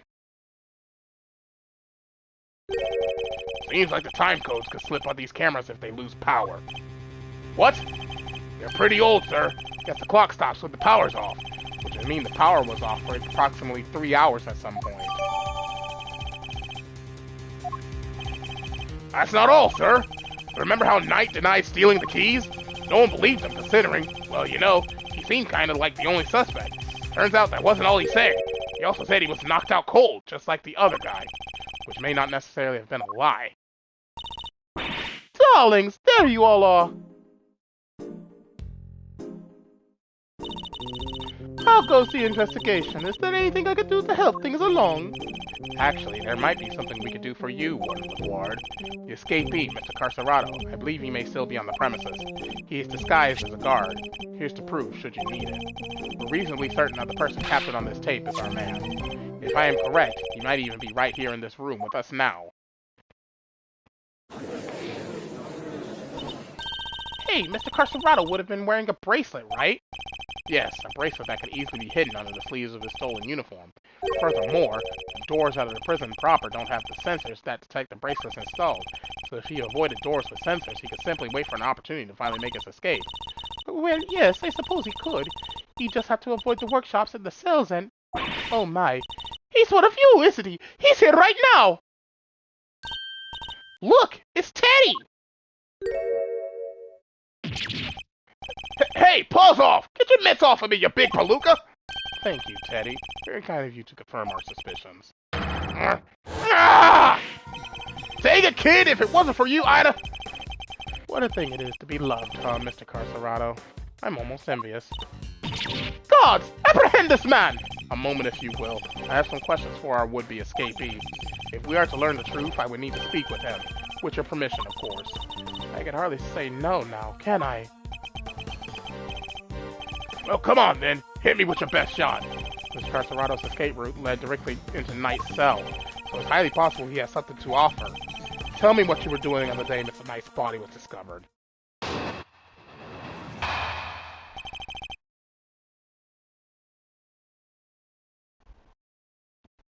Around the time of discovery. So it was you guys, huh? You're the ones who found my secret getaway tunnel. You know how long it took me to dig that frickin' thing? Had me a guard's uniform, a hole dug, and a plan in place. So I went for it on the day you found the guy. But then this little guy just had to come right after me. The sack of fur was covered in mud, too. Had to go back to our cell. Ah! I would have gotten away with it if somebody hadn't offered Knight and brought you bums down here. You claim to have dug that tunnel just now. How exactly did you do it? How? Used everything I could get my hands on, see? Hammers, spoons, you name it. Spent every time I had on this cockamamie fixer. And what do I get to show for it now, huh? Do not be disheartened, friend. Tomorrow is another day. There's an outside chance Mr. Carcerado and Knight met face to face just before Knight's death. I should see what other details I can extract from him.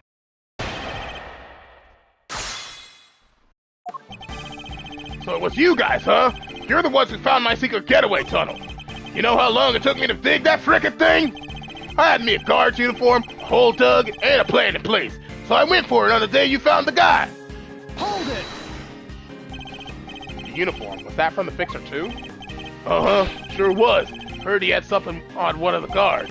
Had the guy swipe it from my pal's locker. And were you wearing it when you were crawling through the tunnel? Nope, would've got dirt on it. Had to hold on to it until I got to the holding cell. Once I was out of there and all dressed up, opening the cell door should have been a piece of cake. Here we go, I think. Freedom beckons. And then the furball here jumps up at me. This will be the moment captured on camera. I see. I'd be grateful if you could add that to your testimony. Once I was out of that tunnel all dressed up, opening the cell door should have been a piece of cake.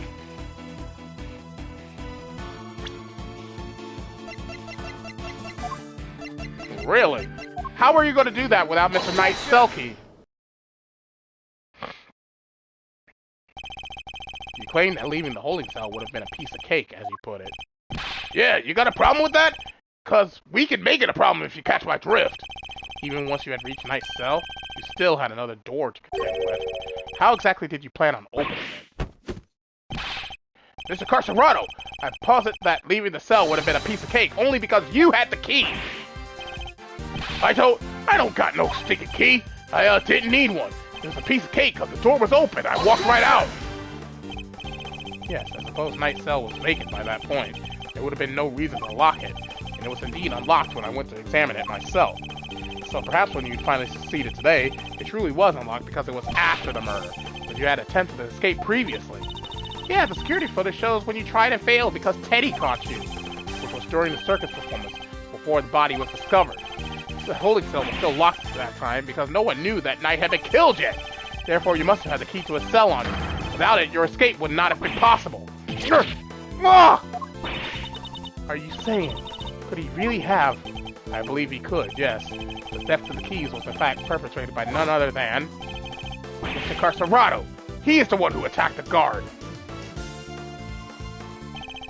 But not just the guard, Knight too, all to gain possession of the guard's keys. It wasn't me, you lousy bum! I didn't even know this Knight guy!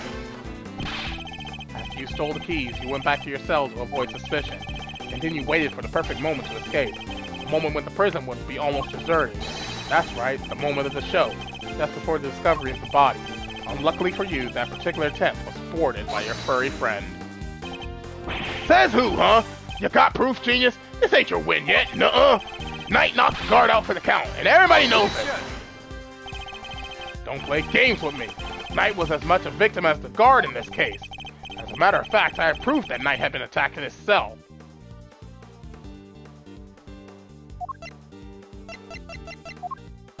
Take that!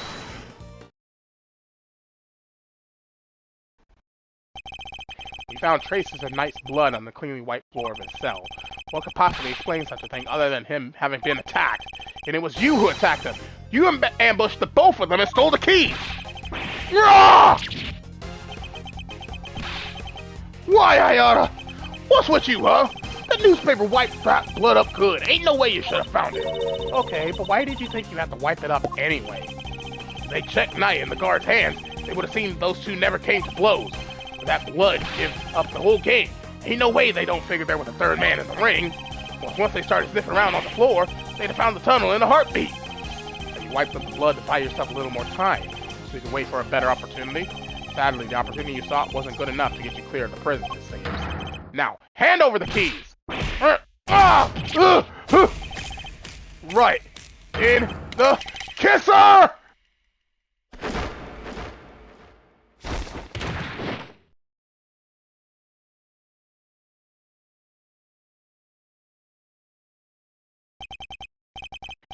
KO'd by a lousy, stinky bum! Fine, you want keys? Here, I hope you choke on them. Overruled. Wait a moment, if Mr. Carcerado here had the keys, indeed, Your Honor. Your theory relies on Knight having used the keys he allegedly stole to escape his cell. That was the only way he would have been able to enter Mr. Saint's cage and be moved to the workshop. Unfortunately for you, we now know that that theory cannot possibly be true. Ah! No! Guess this changes things up a bit, yeah? Now the only person who could have moved Knight's body is the one person who knew about that tunnel. No! You gotta be freaking... Mr. Carcerado, you're under arrest. Come quietly now, pal. But wait, you got the wrong guy. I didn't do nothing. Alright, fine. I knocked those two chumps out, and I stole the keys. But after that, I went right back to my cell and waited for my moment. Next time I went to Knight's cell, there was nobody around. And I mean nobody. Plus, his body was found in the workshop. You think I just magicked my way in there or something?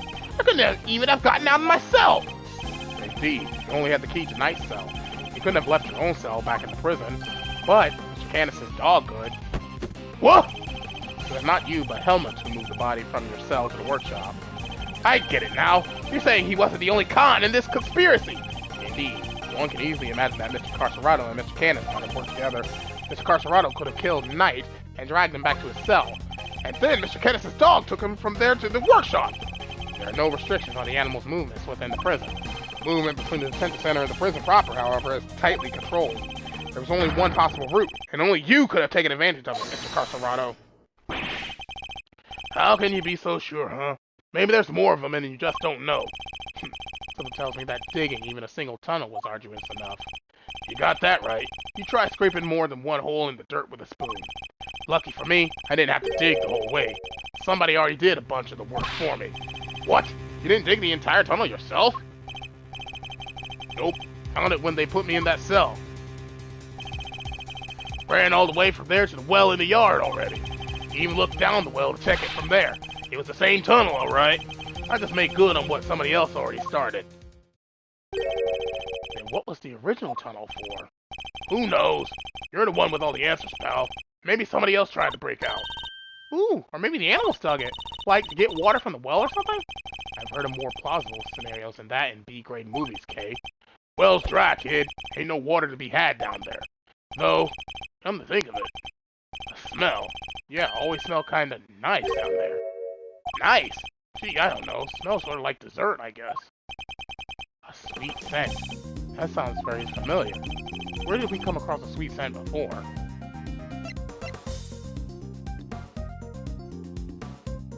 That would be Mr. Knight's body, yeah? Take that! Sense of gumption noticed a sweet smell when we were examining Knight's body. With the help of a police dog, we followed the scent of the body and traced its route back through the prison. And that, Mr. Carcerado, was how we found your tunnel. Could that same sweet scent be what you noticed coming from the well? Very clever, Mr. Edgeworth. You mean to suggest that this is evidence of the body having been moved through the tunnel? I do. Furthermore,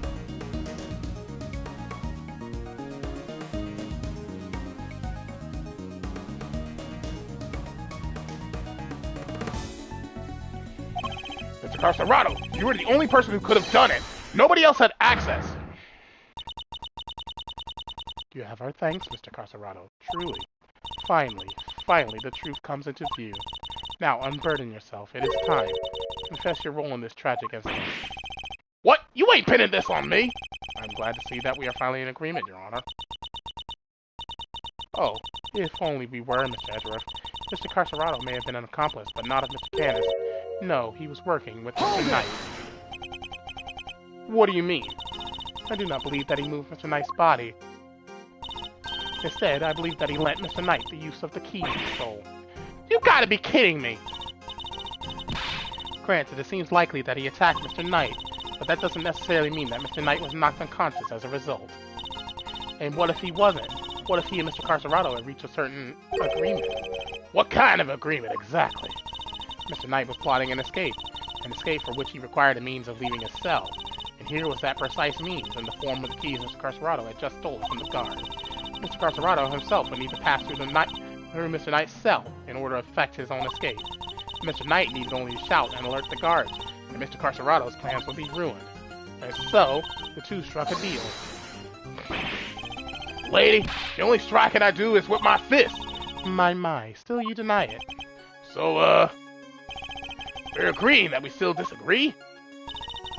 Mr. Knight had Mr. Carcerado unlock his cell, so that when Mr. Saint arrived, he could escape into the cage. Mr. Saint was then able to move him into the prison proper, just as planned.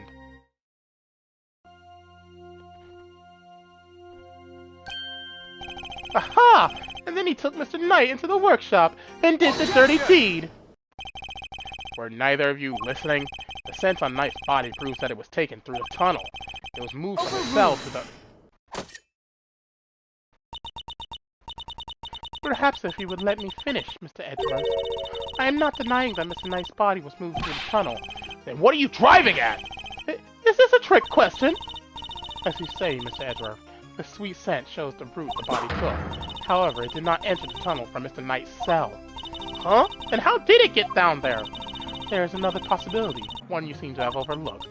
The well in the yard. Could a body not have entered the tunnel from there? The well in the yard? Oh yeah, that thing! Mr. Saint did not take the cage to the workshop, he took it outside. There, he killed Mr. Knight and threw his body down the well.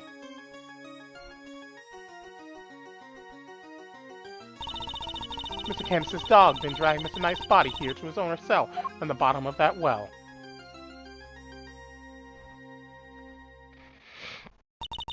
On that note, I would ask you to recall something.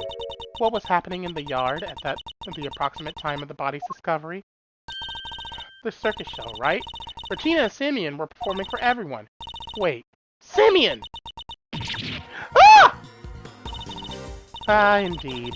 And so you see how it must also have been him who disposed of the body. Judge Gavel is a truly formidable opponent. She so effortlessly adjusted her theory to fit the facts. I propose that Mr. Knight was taken to the yard, not the workshop. And as we have established, Mr. Saint was off stage for 15 minutes. Ample time to throw the body down the well, I am sure you will agree. Your deduction is impressive, Your Honor. However, even supposing that nice body was indeed thrown down the well, you cannot conclusively say that it was during the show. It could have happened at a different time. My sympathies, Mr. Edgeworth, but it simply could not have. What? Mr. Carcerado was using the tunnel at around the time the show began. Mr. Carcerado, did you happen to trip over a corpse while you were down there? No. The place was clean. If the body had been at the bottom of the well before the show began, Mr. Carcerado would have seen it. However, he saw no such thing.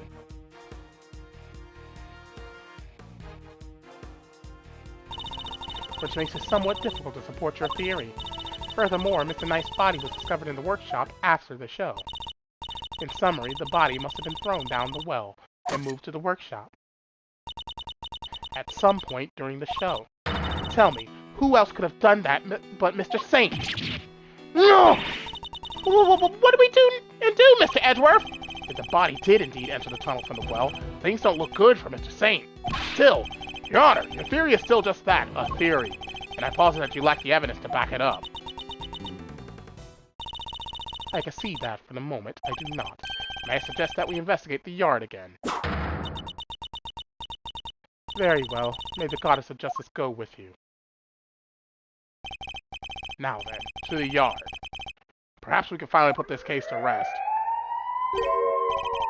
What's that sound?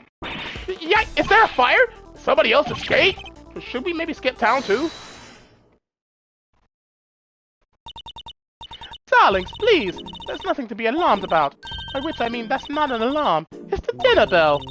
Although I suppose it is rather alarming if you aren't used to it. It certainly scared the heck out of me. I'm so sorry, Sweet Pea. I hope you can forgive us. All right, you two, back to your post. Chop chop! And as for you, Rocco Carcerado, it's time you went back to your room. Fine, I get the picture. Come on, Teddy, we're out of here. Wouldn't the guard? We'd like to take one more look around the yard now. Oh, darlings, don't you have homes of your own to go to? Visiting hours are over, I'm afraid. Tomorrow, No, it's imperative that we investigate it right away. I think we've had quite enough excitement for one day, don't you? Murderers, escapees, so eventful. It's time our guest went home to Betty Pies, isn't it? Yes, it is. She's trying to hide something. She is desperately trying to hide something. Come on now, darling. Don't make me bore you with all that I am the warden, this is an order nonsense. Warden LaGuard is right. Her word is law here, and we must respect her wishes. Mr. Edgeworth, your investigation of the yard will have to wait until tomorrow. You may keep your badge for now. The matter of your standing can wait. I bid you all good day.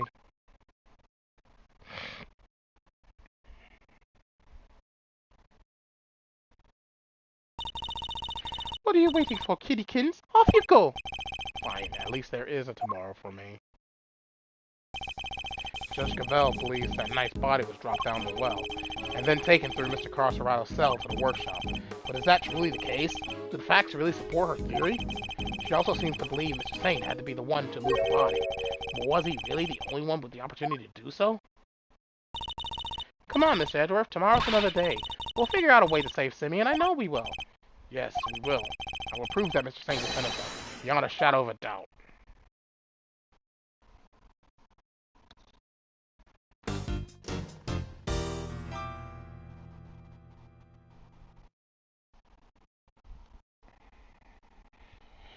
Oh my goodness, that was actually a lot longer than I thought. So I might just save the next portion for Wednesday. Yeah, Wednesday. Because I have a psychiatrist appointment tomorrow, so I have to be prepared for that. Anywho, that is officially all the time I have for today. So thank y'all for watching, and as always, your host, TheAmariaShadow, saying along Z, and I'll see you for the next adventure. Goodbye, everyone!